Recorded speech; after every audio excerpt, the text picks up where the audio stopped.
Now take the small loop band that was in your welcome pack and proceed to pull it up just over your knees, slightly higher than your knees, and start sidestepping for me left to right and also slightly diagonally forward and back.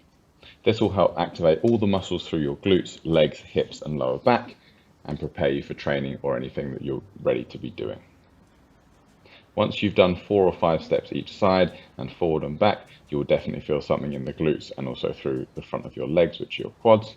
And then next, we're going to continue by keeping the band on and lying on the floor. With your feet on the floor, you're going to lift your hips up and squeeze your butt into a ball as tight as you possibly can.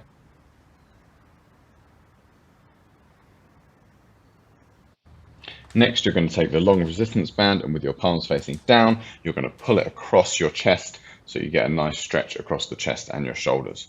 Perform 4 or 5 reps, turn your hands over so they're facing the ceiling, do the same thing again. And finally, turn your hands over one more time and loop the band overhead to feel a nice stretch across your shoulders and your upper back.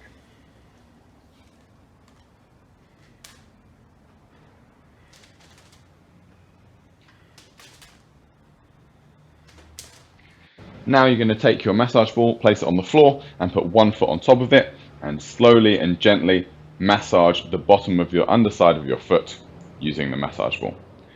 This will help drive blood flow through your legs, get everything in alignment with your body, especially through your hips, knees and ankle joints. And it's just generally a good way to relieve tension and stress through your feet and lower body. Give it a go. I'm sure it will help you feel better.